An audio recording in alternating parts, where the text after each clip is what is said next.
Tension erupts on Delancey Street. Catherine Doyle, the most powerful female billionaire in Philadelphia, stands face to face with Andre Williams, the garbage collector who managed to do what she, with all her wealth and influence, could not: make her daughter feel safe. "Who do you think you are?" Catherine snapped, her breath trembling with fury. "You think you understand my daughter better than I do?" Andre calmly placed his dust-covered glove on the trash bin, lifted his head, and looked straight at the trembling woman. His voice was deep yet steady. "I don't need to understand. I just need to listen." "Listen to what?" Catherine stepped closer, her eyes blazing. "The girl hasn't spoken a word in 6 years." 6 years? What could you possibly have heard? Andre's lips curved slightly, his gaze unwavering. "Exactly. Those 6 years, did you ever truly stay silent to listen?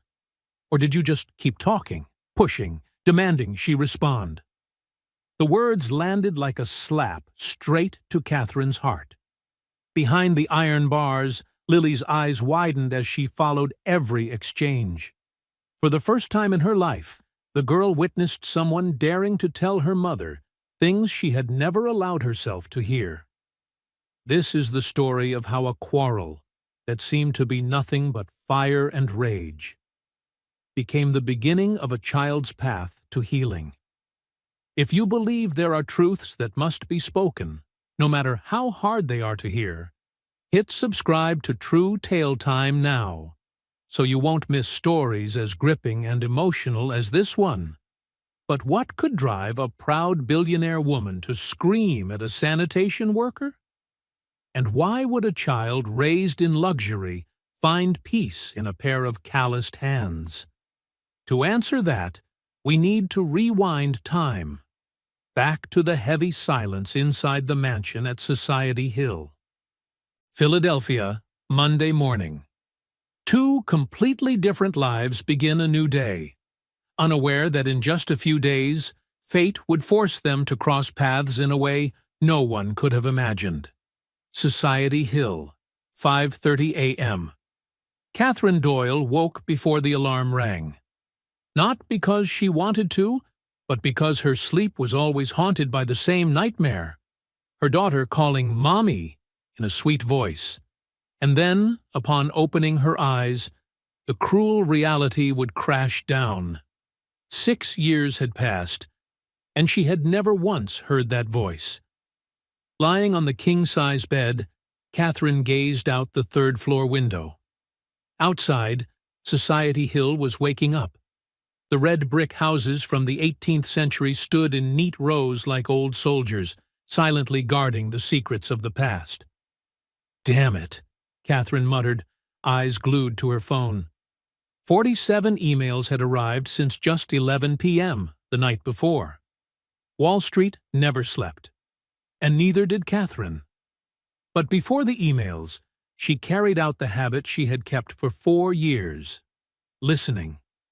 Barefoot on the Persian carpet, she stopped in front of Lily's door. Pressing her ear against the oak, Catherine held her breath, hoping, just once, to hear her daughter talking to herself, humming a tune, or even just sighing softly. Silence. Always silence. Catherine gently pushed the door open. Lily was fast asleep, clutching the brown teddy bear, the last gift from David, the husband who had died in a car accident. Streetlight spilled through the curtains, casting pale golden streaks across that angelic face. "Stay strong, my little girl," Catherine whispered. "Today will be different. I believe it will." But deep inside, she knew she was only lying to herself.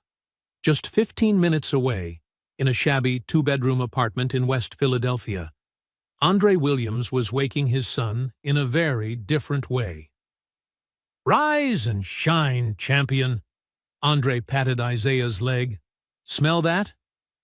Dad's famous pancakes Isaiah, 12 years old, tall with the same eyes as his late mother, chuckled sleepily. Dad always says his pancakes are famous, but you only ever make them for me. Exactly. That's why you're the luckiest kid in Philly. Andre sat on the edge of the bed. Monday. Remember what I always say? New week, new opportunities. Isaiah repeated with a half smile. That's my boy. They sat together in the small kitchen, morning light streaming through the curtainless window. Nothing fancy, just an old wooden table, two mismatched chairs, the smell of pancakes mixing with coffee. But here was something Catherine's million-dollar mansion never had. Laughter. Dad? Isaiah said carefully as he poured syrup. Yesterday, Johnny at school asked why you don't work in an office like other dads. Andre froze, fork and knife in hand. It was a question he had expected, but was never prepared for. So what did you say?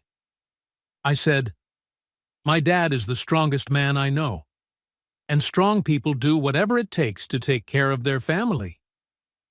Andre turned away, hiding his misty eyes. You really think that? Isaiah nodded, his voice unusually serious for a 12-year-old. I think Johnny may have a dad in a suit. But that dad definitely doesn't know how to make pancakes that taste like happiness. Andre laughed through the lump in his throat. And that was the difference between the two families. One had everything money could buy, but no laughter.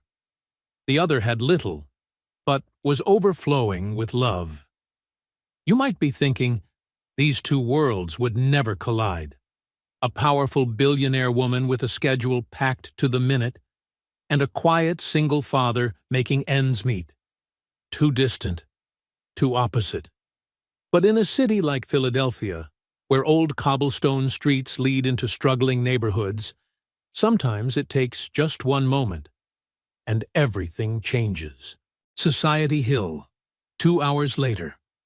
Catherine sat in her Bentley, phone pressed to her ear as the car stopped in front of St. Joseph's private school. Through the bulletproof glass, she watched Lily quietly walk into the building, not speaking to anyone. Catherine, are you still there? The CFO's voice crackled through the line. We need your approval on the Tokyo deal before noon. Yes, approve it, Catherine answered mechanically, eyes still fixed on Lily. Another girl ran up to strike a conversation. Lily only smiled, nodded, then walked away. Catherine bit her lip. Catherine? The CFO pressed. I said approve it, Michael. And book another session with the therapy team. We need to try something different. Hanging up, Catherine leaned back into the leather seat. Today she had 9 meetings, 3 interviews, 1 magazine photo shoot. And tonight, she would return home to a daughter who still would not say a single word to her. Meanwhile, in West Philly, Andre drove his old pickup to the sanitation company depot. On the radio, Stevie Wonder's Isn't She Lovely played, and he sang along, tapping the steering wheel. Morning, Andre. Joe, a 60-year-old co-worker, waved. Always up early, Joe. Early bird finds trash early. Andre grinned. How's Martha? Joe sighed. Doctor says her arthritis is worse. But she's stubborn, out in the garden every day. Andre listened with rare attentiveness. Since Sarah's passing, he had understood one thing. Every moment with loved ones is precious. Tell her if she needs help, I'll stop by. Isaiah should also learn what community really means. Joe chuckled, patting his shoulder. You've got enough on your plate already, Andre. Andre shook his head. All the more reason to teach my son. Community is where you give, not just take. Life has a strange way of pulling people together when they need each other most. And just one day later, on what seemed like an ordinary morning, these two worlds would collide. In a way no one expected. Because sometimes a chance encounter becomes a lifelong turning point. And sometimes a silent child is the very voice two adults need to hear. Tuesday, 8:15 a.m. on Delancey Street. Andre Williams's familiar green garbage truck rolled down the oldest cobblestone street in Philadelphia. This wasn't his favorite route, not because of the heavy work, but because it always felt like he had wandered into a world that wasn't his. Society Hill, Andre muttered, his eyes sweeping over the million-dollar mansions lined up like fortresses. A place where people have everything, except time for each other. He stopped in front of number 412, a 3-story mansion with glossy black gates and a perfectly trimmed garden. Andre had heard co-workers mention this family, the youngest female billionaire in Pennsylvania, living with her 6-year-old daughter, the child high society coldly nicknamed the Mute Angel.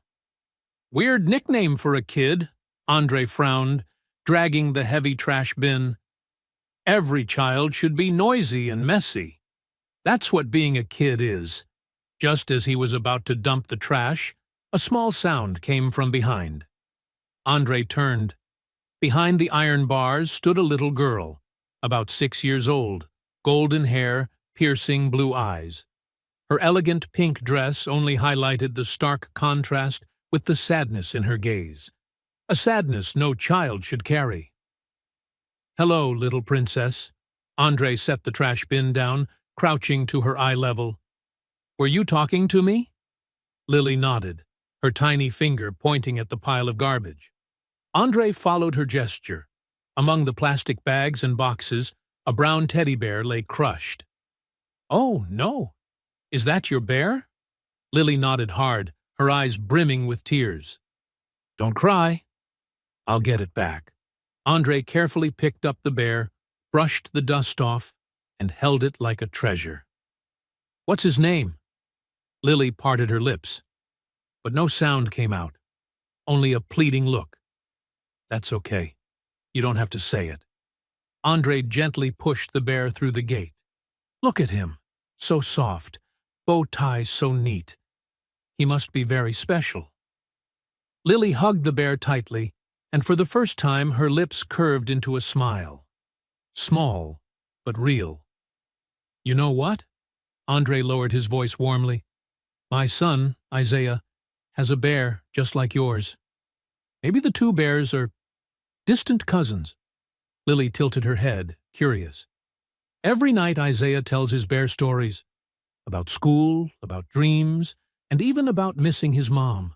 Talking to a bear is easier than talking to people. Because bears don't judge. They just listen. In that moment, something miraculous happened. The girl who had been silent for 6 years found the first person who made her want to communicate. Lily pointed at Andre, then at herself, then hugged her bear tightly. "You're asking if bears can hug too?" Andre chuckled. "Of course. And those hugs are magical. They make everything feel lighter. To you, this might seem like nothing more than a passing conversation. But to Lily, it was the first time she felt no pressure, no force to speak. Sometimes, the smallest moments plant the seeds for the biggest changes. And this was the very first seed. In the second-floor study, Catherine Doyle was glued to her laptop when Maria, the maid, burst in, alarmed. "Signora Catherine, come quickly! Lily is outside with the garbage man!" Catherine shot up, her heart pounding. "What?" "She's never gone outside on her own." She rushed to the balcony. The sight before her made her grip the railing tight. Lily, the daughter who had never let anyone near, was listening intently to a strange man, and even smiling. "Oh my God," Catherine whispered, her eyes wet. She's reacting." Lily pointed, nodded, even giggled. Reactions Catherine had begged for over 6 years and never received. In that moment, Catherine, the woman who controlled everything in her life, was shaken by a realization. There were things she could not control. And maybe That was exactly what her daughter needed. Out in the yard, the conversation continued. Andre smiled. You know what I think? I think your bear has been keeping all the words you've wanted to say these past 6 years. And one day, when you're ready, he'll give them back to you. Lily clutched the bear, her eyes lighting up. For the first time in her life, she felt understood without words. Andre stood. I have to go now, little princess. But I'll be back tomorrow, same time. Who knows? Maybe then you'll introduce your bear to me in a special way. Lily nodded, waving her tiny hand. Andre had just turned when a cold voice cut through the air. Excuse me. He turned. A tall woman, blonde hair neatly tied back, elegant black suit. Even without an introduction, Andre knew. Catherine Doyle. Yes, ma'am, Andre spoke. I don't know what you're doing, but my daughter is not allowed to talk to strangers. Andre glanced at Lily, now hiding behind the bars, hugging her bear tighter, then answered calmly. With respect, ma'am, your daughter was just talking to me. In her own way, Catherine froze. She doesn't talk to anyone. She has a medical condition. Andre held her gaze. I'm sorry, but in just these few minutes, she's said more to me than she has in 6 years. Catherine's eyes swept over him. The stained orange uniform, the dusty gloves, the stench of garbage. I appreciate your kindness, but she needs doctors, not small talk from a stranger. Andre nodded slightly. Doctors are great.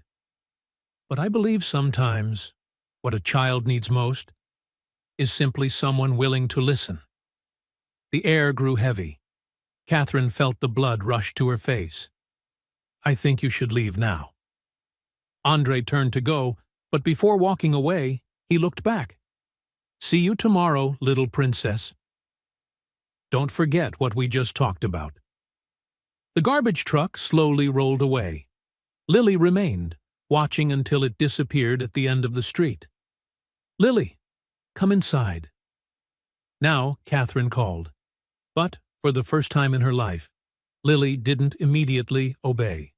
She stood a moment longer, clutching her bear tightly, then walked in. And Catherine knew something had changed. Something beyond her control. That evening, in Andre's apartment.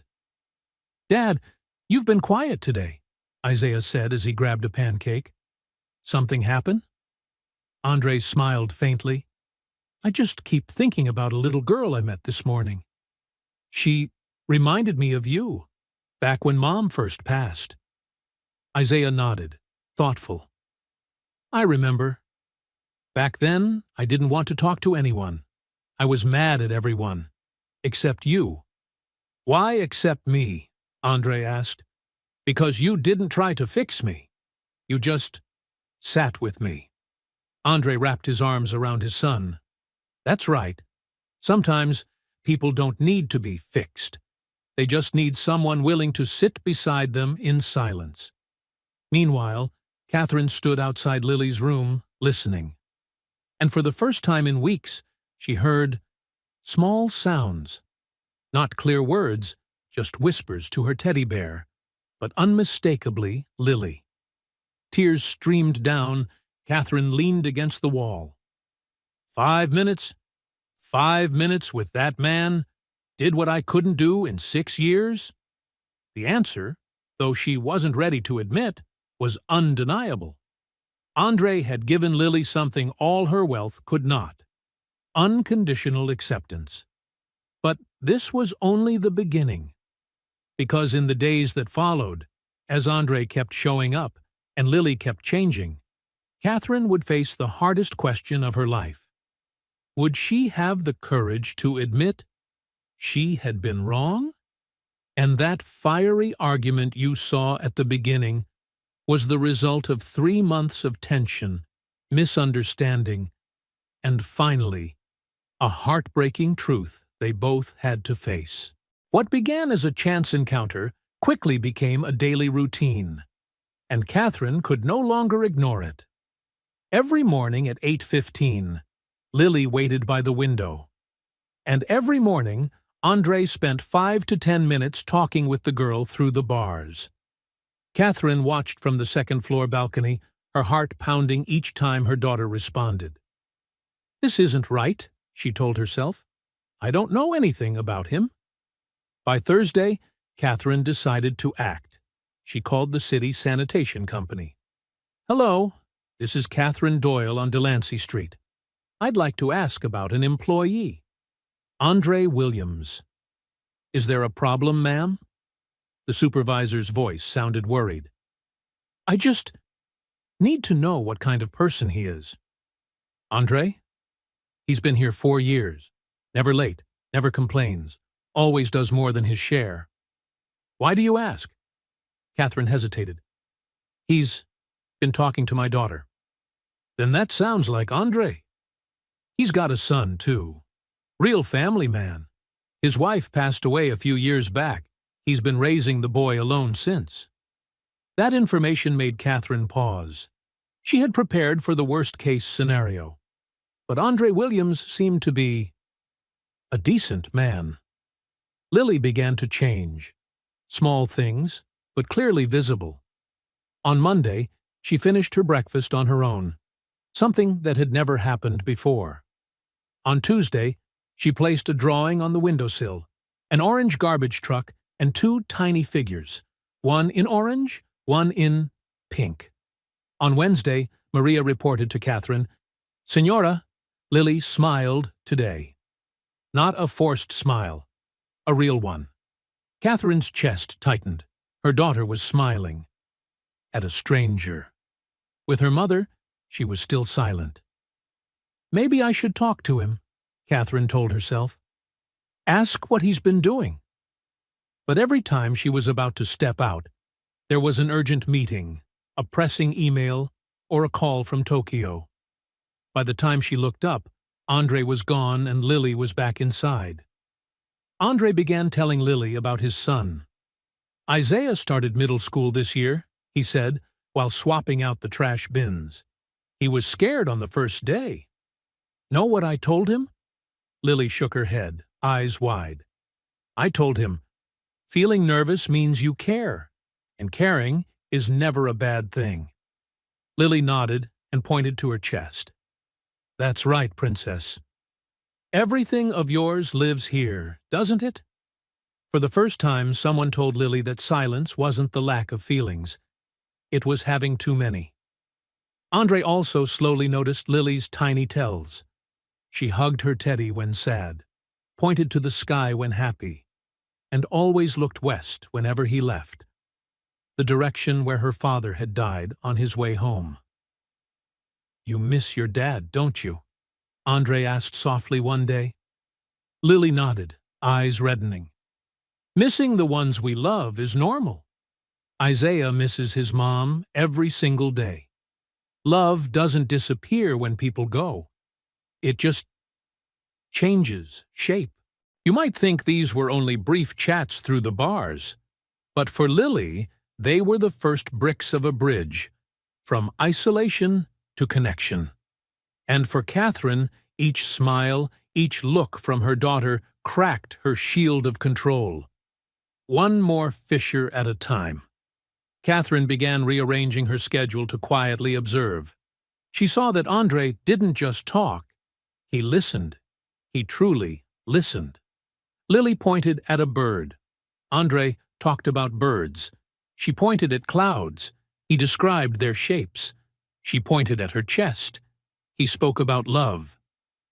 He's teaching her that communication doesn't require words, Catherine suddenly realized, and that she deserves to be heard. But the more she watched, the more guilt gnawed at her. Why was her daughter more at ease with a stranger than with her own mother? One Friday morning, Catherine decided to walk down to the gate. "Mr. Williams." Andre turned and nodded. "Miss Doyle." "Good morning. I want to thank you for being kind to Lily. She's a special girl. It's easy to be kind to her." Catherine glanced at Lily standing behind the bars as usual. "May I ask, what do the two of you talk about?" "Everything and nothing," Andre smiled. Today, she turned clouds into animals. Yesterday, she hummed the song her Teddy likes. She hummed? Catherine startled. Lily hasn't made a sound in years. Maybe she just needed someone to hum along. In that moment, Catherine understood. The problem wasn't that Lily couldn't speak. It was that she hadn't met anyone worth speaking to. Everything flipped when a paparazzo snapped a photo of Lily and Andre. The headline was explosive. Billionaire lets daughter play with sanitation worker. Scandal. The image spread across the internet. The board of directors called an emergency meeting. "Catherine, this is damaging the company's image," the chairman said. "Investors are asking questions." "What questions?" "About my daughter talking to a kind person? About your judgment? About your priorities? About whether you can separate private life from business responsibility?" Catherine felt the world she had built begin to wobble. All because her daughter had finally found joy. Catherine made a decision. This connection had to end. When Andre arrived as usual, she was already standing at the gate. "Mr. Williams, we need to talk." "Yes, this has to stop. Your conversations with my daughter, they end here." Andre looked at Lily behind the bars, the confusion flooding the girl's eyes. "May I ask why?" "Because this isn't appropriate. You don't understand her history, her needs." "What needs?" Andre gently cut in. "The need to be listened to be understood, to feel that her thoughts have value." "You don't understand." "No." Andre remained calm but firm. "You don't. For 6 years, she's been trying to tell you something. You haven't listened. You've tried to fix her." Catherine choked up. "She's my daughter. I know what's best for her. Do you? For the last 3 months, I've watched her come alive. And now you want to take that away. Just because some guy with a camera says it doesn't look good. Who do you think you are?" Catherine's voice shook with anger. "You think you understand my daughter better than I do?" Andre set his dirty gloves on the trash bin and looked straight into the eyes of the tightly wound woman. "I don't need to understand. I just need to listen." "Listen to what?" Catherine stepped closer.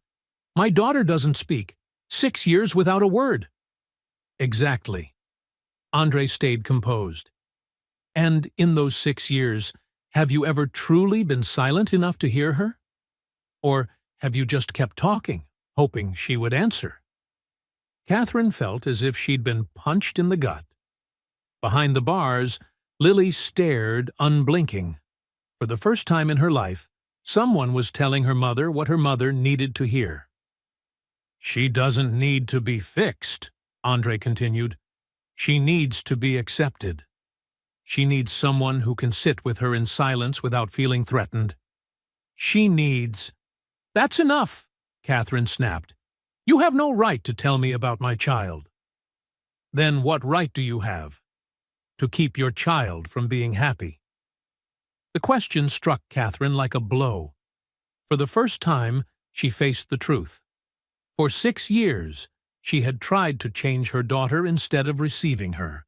And just then, something no one expected happened. Just then, a small sound came from behind the iron bars, cutting both of them off. Tap, tap, tap. Lily was tapping her finger lightly against the gate. Something she had never done before. When Andre and Catherine turned, the little girl pointed at Andre, then at Catherine, then placed her hand over her chest. "She's saying something," Andre whispered. Lily repeated the gesture, this time more clearly. Pointed at Andre, pointed at Catherine, then pressed both hands against her tiny heart. Catherine's voice broke. She's saying she cares about both of us. That moment was like a blade slicing through the heavy curtain between the two adults. For 3 months, Catherine had never admitted she was wrong. Andre had never backed down, and Lily had remained silent between their clash. Yet it was this child, the one with the least voice, who shattered the cycle with 3 simple motions. And sometimes, that is all it takes for 2 adults to realize. They've been so busy arguing, they forgot to listen. Lily stepped closer, her eyes glistening. She mouthed something. Catherine dropped to her knees, eye level with her. "My love, Mommy's listening. I promise I'll listen." Andre knelt beside her, his voice steady and warm. "Take your time, Princess. No pressure.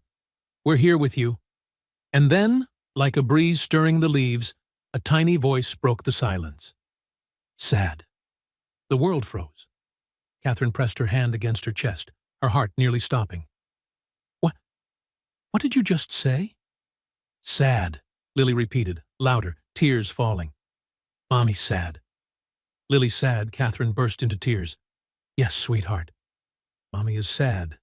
Mommy has been sad for a long time." "Why?" The second word escaped, trembling yet strong. Catherine glanced at Andre, then back at her child. This was the moment she had waited 6 years for, and the moment she feared most, because to answer, she had to be honest with herself. "Because," Catherine's voice shook, "because I don't know how to be a good mother without your father." Lily reached her small hand through the bars, touching her mother's cheek. "Mommy, good Mommy." Catherine clutched her daughter's hand, kissing the tiny palm. "No, sweetheart. Mommy was wrong. I tried to fix you, only because I didn't know how to fix myself." Andre watched, his heart breaking. He knew this was a moment that belonged only to mother and daughter. But then Lily turned to him and spoke her 3rd word. "Friend." Andre smiled. "That's right, Princess. I'm your friend. Mommy." "Friend too?" Andre hesitated, then gently. "That's for your mommy to decide." Catherine rose, wiping her tears. She looked at the man she had once seen as a threat, now realizing he was the one who had brought her daughter back to life. "Mr. Williams, Andre, I owe you an apology." "No need." "Yes." Catherine drew a deep breath. "I was afraid you'd take my daughter away. But the truth is, I lost her long before you came along." Choking, she admitted, "I wanted her to speak, only to prove I was a good mother. But you made her feel heard without a single word." Andre nodded. "Maybe I only recognized it because I've been there. When Isaiah lost his mom, he went silent too. I tried everything, doctors, therapy, toys. Nothing worked until I sat with him in his grief. I didn't try to fix him. I just listened." He looked Catherine straight in the eye. "Lily isn't resisting. She's protecting. Protecting herself and protecting you." "Protecting Mommy from what, sweetheart?"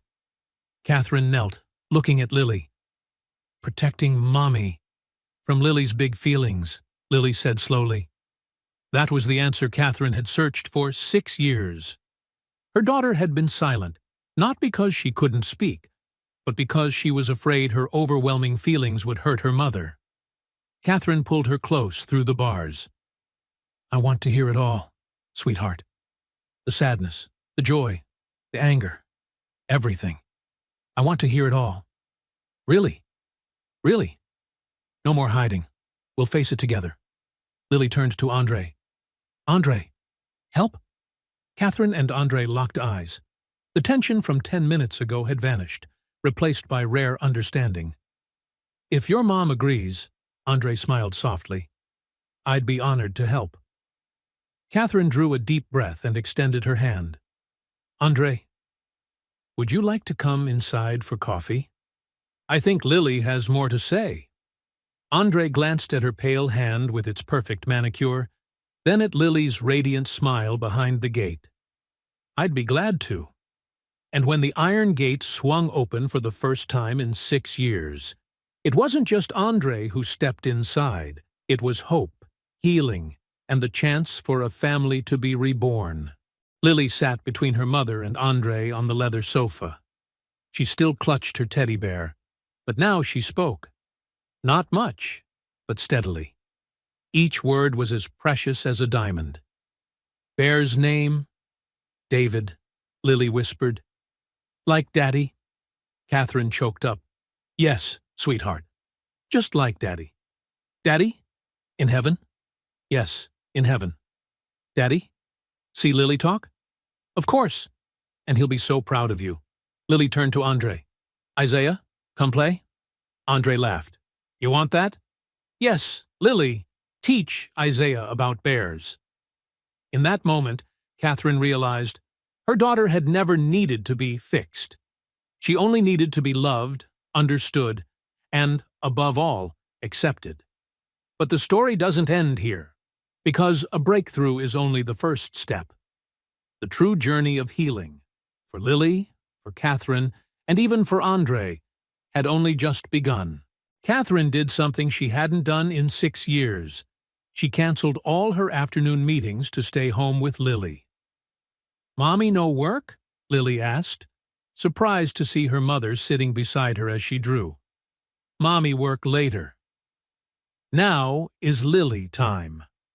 But Lily time turned out harder than Catherine expected. After 6 years without real communication, both mother and daughter had to relearn how to simply be with each other. "What do you want to do, baby?" Catherine asked. Lily thought for a moment. "Sit quiet." "Sit quiet?" "Like with Andre. Just sit." And that was Catherine's first lesson. Sometimes love doesn't need activities or words. It only needs presence. On Saturday afternoon, Andre brought Isaiah to the Doyle mansion. The 12-year-old looked a bit uneasy as he stepped into the vast garden. "Wow, Dad," Isaiah whispered. "This place is like a castle." "Remember what I told you?" Andre reminded him. "What matters isn't what people have, but who they are." Lily was waiting by the door, still clutching Teddy David. Seeing Isaiah, she stepped out, then froze, shy. "Hi," Isaiah said gently. "I'm Isaiah. My dad told me a lot about you." Lily looked at Andre, then back at Isaiah. "Hi, I'm Lily. Dad said you have a teddy named David," Isaiah continued. "That's a cool name." "Like Daddy," Lily lifted the bear. "Daddy in heaven." Isaiah nodded. "My mom's in heaven, too. Sometimes I talk to her in my dreams. And something magical happened. 2 children, one who lost a mother, one who lost a father, found understanding in each other without many words. Not everything was smooth." Lily spoke more, but also began to express feelings she had hidden for 6 years. One night, she grew angry because Catherine had to work late. "Mommy lied," Lily cried. "Mommy say no more work." "Baby, sometimes Mommy must work. But Mommy will be home soon." "No! Daddy say be back soon. Daddy never come back." In that moment, Catherine understood. Lily wasn't just afraid of speaking. She was afraid of trusting. Catherine knelt down, hugging her daughter. "You're right. Daddy promised to come back, but he couldn't. Mommy is different. Mommy will always come back. Promise." "I promise. And if you're worried, you can call Andre. He'll stay with you until Mommy returns." Catherine began inviting Andre and Isaiah for weekly dinners. Those meals quickly became the most precious moments for both families. But it wasn't always easy. Sometimes Isaiah felt jealous about sharing his dad. Sometimes Lily grew upset because Isaiah spoke freely with Andre. Sometimes Catherine and Andre clashed over parenting styles. "This is harder than I thought," Catherine admitted one night after the kids were asleep. Good things usually are. Andre smiled. But look at them. See how far they've come. And Catherine learned this. Family isn't perfection. Family is choosing to stay together, even through the hard parts. Catherine woke at 6:30, not because of work, but because of laughter from the kitchen. She came downstairs to find Andre teaching Lily and Isaiah how to make pancakes. "Mommy!" Lily ran to hug her. "Andre, teach me cook!" Catherine looked at Andre, who smiled. "Hope you don't mind." Isaiah wanted to share the Williams' famous pancake recipe. "I don't mind at all." In that moment, Catherine realized life could be different. Not the flawless one she had tried to build, but the beautiful chaos of a real family. "Lily!" Catherine called as she watched her daughter playing with Isaiah in the garden. "Come here, sweetie." Lily ran over, no longer shy or fearful. "Yes, Mommy?" "Mommy just wants to say, I'm proud of you. Not because you talk more, but because you are being yourself." Lily thought for a moment. "Mommy different too." "How am I different?" "Mommy, listen now. Before, Mommy talk. Now, Mommy, listen." The truth was undeniable. Catherine had learned the greatest lesson of her life. Sometimes the best kind of love is the silence of listening. One late autumn afternoon, Catherine stood at the window watching Andre teach Lily and Isaiah to rake fallen leaves. The three of them laughed together in the crisp air. Maria came near. "Señora, you look happy." "I am," Catherine smiled. "For the first time in years, I am truly happy." "Mr. Andre? He's a good man." "Yes, he is." "You think maybe someday?" Catherine looked at Maria, then back outside. "I don't know what the future holds, Maria. But I do know this. Whatever it is, we are building something beautiful." In the yard, Lily ran inside, arms full of golden leaves. "Mommy! Look! Isaiah, teach me make-leaf crown." Catherine knelt down as Lily placed the crown on her head. "It's beautiful, baby."